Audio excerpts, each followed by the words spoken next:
Laundering Life. Another election is upon us, and already the abortion issue is being used as a weapon to attack Republicans, yet again. Let's explore it in detail to discover the truth. China is demonized for its one-child policy. The focus is on education, encouraging the use of contraceptives. You have the right to choose protection or abstinence. There is a financial penalty based on income for having more than one child. The problem with the policy is families began killing girls because boys are considered more valuable. Decades of this practice has produced a very lopsided population. India has a similar population control issue. They also focus on educating the public. Along with fines and jail time is the prospect of sterilization. The reproduction laws are not finalized, yielding a population growth of 1 million every 20 days. India's resources cannot sustain this growth rate. The nation will eventually experience famine at biblical levels, which is why they are trying to pass laws restricting procreation. Long-term vision allowed Russia to see this inevitable problem. Their solution is state-funded abortion. The United States pretends to take the moral high ground by encouraging abortion through a woman's right to choose mantra. However, $500 million in federal funding each year goes to abortion clinics under the guise of women's health. The money is fungible and untrackable, but over 90% of the business is providing abortions, thus illegally state-sponsored. The argument for population control involves a nation's limited resources.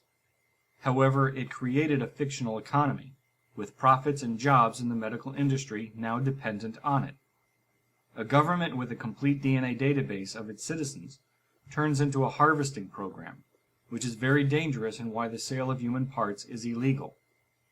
Let's examine the existing laws concerning abortion. The defense begins with an empowered distraction. It is the woman's body, therefore it is her right to choose. Consider a mother, shopping in the mall, throwing a child away because she got tired of pushing a baby stroller.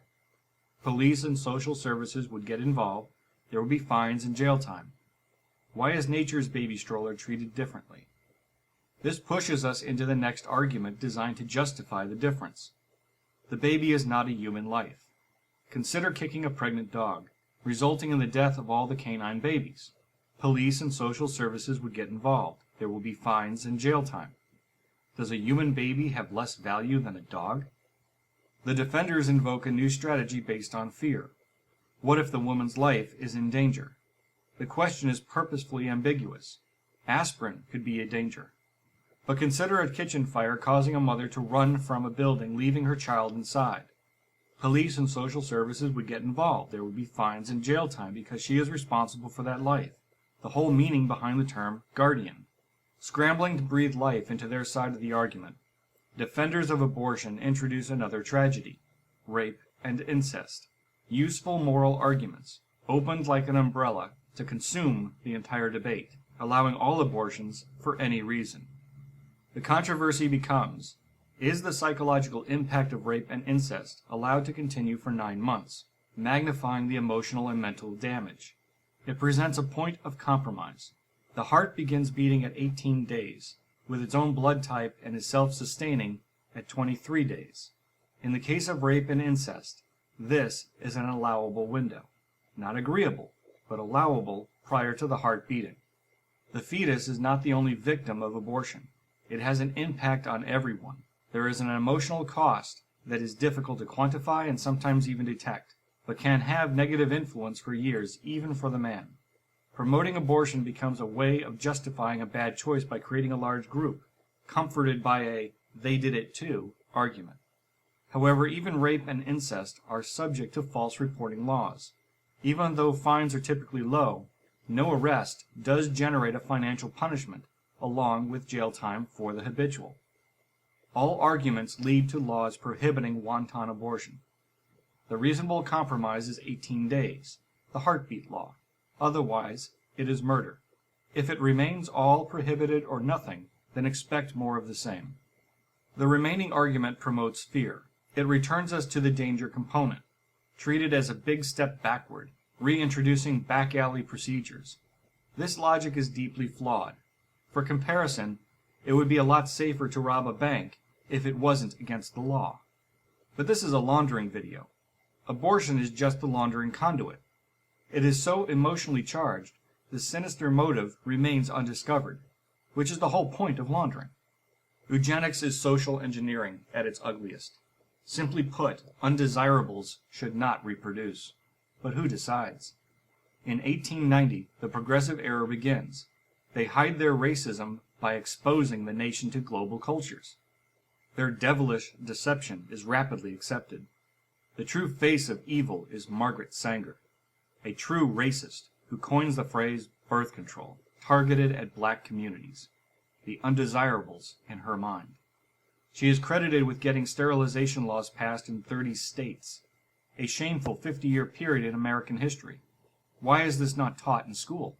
Maybe because it's not over. Progressives simply change their name to liberals to sever association, while continuing the assault on minority groups who are convinced through propaganda they are being helped. In 1921, Sanger establishes ABL. Its public face focuses on education and health, but the result of its actions is the slow and steady genocide of minorities, primarily blacks, all done with a comforting smile. According to the CDC and 2010 census, whites make up roughly 60% of the population and account for 37% of all abortions in the United States. The Hispanic rate is double whites with respect to population size.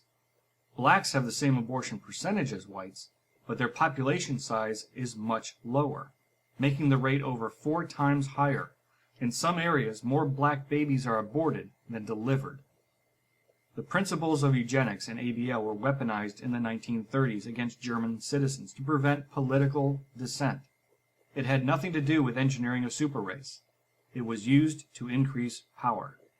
Today, ABL is known as Planned Parenthood, whose goal is to become the principal abortion provider for the world.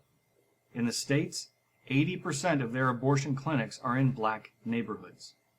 From the beginning, the concept of eugenics and war on minorities is fully embraced by the Democratic Party, engineering out undesirables by pretending to support the social welfare of minorities. It is very simple. My life is not your choice. My parts are not for sale.